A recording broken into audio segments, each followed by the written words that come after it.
Maka keabsahan penisbatan Syajarah Mubarakah pada Imam Fakhruddin Ar-Razi sangat meragukan.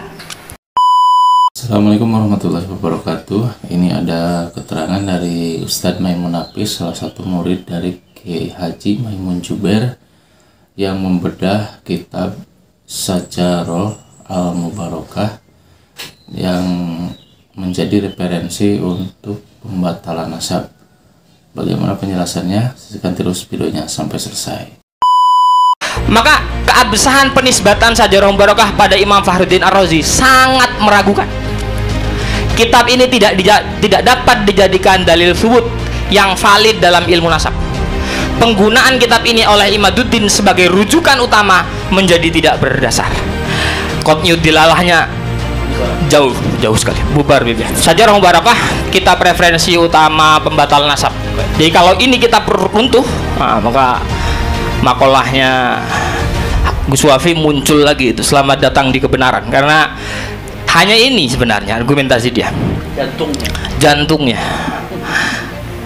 Nah, kita buka. Pertama, kejanggalan penisbatan nasab, penisbatan kepada Fakhruddin Ar-Razi. Topik yang mau kita bahas, kebenaran penisbatan kitab Syajarah Al-Mubarakah kepada Imam Fakhruddin Ar-Razi dipertanyakan. Kenapa dipertanyakan? Karena banyak pakar yang mempertanyakan. Mohon maaf, meskipun Pak Kiai Imaduddin sudah pernah ngarang kitab Balaghah, pernah ngarang kitab usul, dia bukan pakar manuskrip, dia bukan pakar catatan. Ini sudah ada 3 orang nih. Satu, Dr. Muhammad Abu Bakar Ba'azib, An-Nasabah Ibrahim bin Mansur. Beliau menyatakan bahwa Syajarah Al-Mubarakah penisbatannya terhadap Ar-Razi itu diragukan. Bahkan ada Dr. Muhammad Soleh Zarkan mengkategorikan kitab ini sebagai bagian dari Al-Kutub Al-Mashkuk Fiha. Ini kitab yang diragukan. Sudah ada 3 pakar yang menyatakan bahwa kitab ini diragukan. Kembali pada klaim Qat'iyud dilalahnya, sebenarnya ini sudah selesai. Ini sudah tidak Qat'iyud dilalah, karena pakar sudah bilang maskuk. Dari mana sumber yang maskuk menjadi dasar Qat'iyud dilalah? Itu kan jauh sekali bertentangan. Iya, hujahnya apa, natijahnya apa? Hujahnya maskuk, natijahnya Qat'iyud dilalah, itu jauh sekali. Kejanggalan pada Syajarah Mubarakah saya bagi menjadi 3. Ketika diteliti, ini penelitian Gus Romel Abbas, Sayyid Mahdi Rajai mengemukakan bahwa manuskrip Syajarah Al-Mubarakah di perpustakaan Masjid Sultan Ahmed Thalith di Istanbul, nomor manuskripnya 2688. Setelah diidentifikasi, ternyata namanya adalah Bahrul Ansab, bukan Syajarah Al-Mubarakah. Kedua, ada keterlambatan penulisan. Salinan tertua kitab ini ditulis 200 tahun setelah wafatnya Ar-Razi. Jadi wafatnya Ar-Razi 606 Hijriah. Ini salinan 820 Hijriah. Jika Imaduddin konsisten pada akidah, saya tulis akidah biar lebih seru sedikit, pada akidah sezaman, maka ia seharusnya menolak kitab ini juga, karena ini nggak ada catatan sezamannya juga. Yang nomor 3 adalah kredibilitas penulis manuskrip. Jadi manuskrip yang tahun 800 ini, penulisnya namanya Wahid bin Syamsuddin. Dia sosok yang majhul, tidak terlacak, tidak jelas ini orang siapa, kredibilitasnya apa. Dari ketiga hal ini menjadi sangat berdasar kenapa 3 pakar tadi mengatakan ini kitab maskukun fiha, ini kitab layak untuk diragukan. Nisbatnya, betulkah ini karya Ar-Razi? Kemudian ada kejanggalan yang lain. Kejanggalan yang lain adalah kurangnya referensi historis. Tidak ada ulama selama hampir 800 tahun yang menyebutkan Ar-Razi memiliki kitab Syajarah Mubarakah. Imam Ar-Razi itu imam besar. Dia akan dikarang dalam banyak tobokot-tobokot.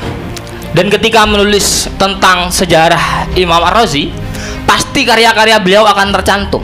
Dari semua penulisan Tobaqah, tidak ada yang menulis Syajarah Mubarakah bagian daripada karya Ar-Razi.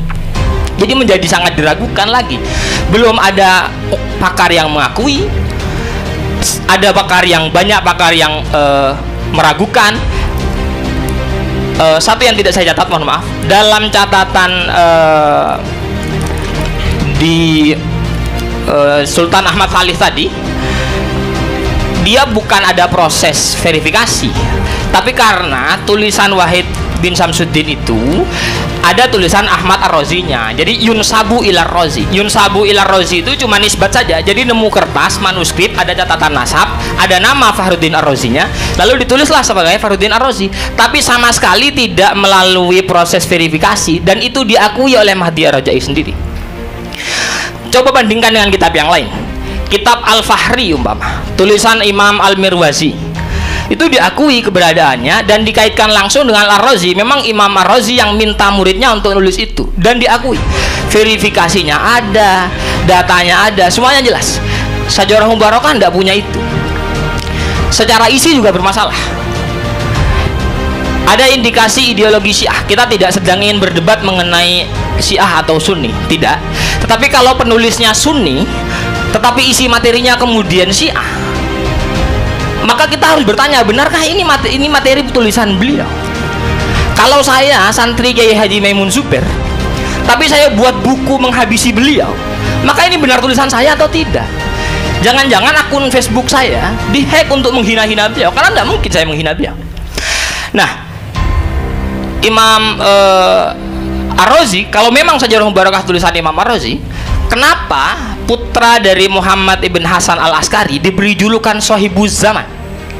Julukan Sohibuz Zaman itu adalah julukan orang-orang Syiah kepada Muhammad ibn Hasan al-Askari, karena asumsi, entah semua entah sekelompok, saya tidak mengerti, karena asumsi mereka Muhammad bin Hasan al-Askari ini Imam Mahdi, dijulukilah sebagai Sohibuz Zaman, ada di catatannya.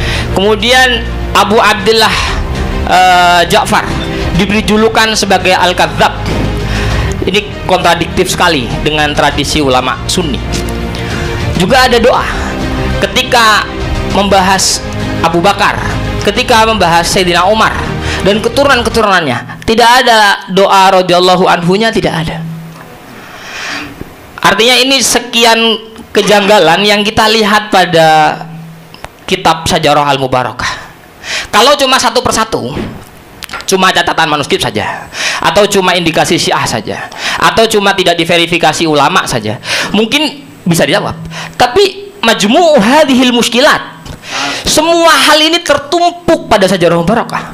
Lalu apa klaim pembenarannya?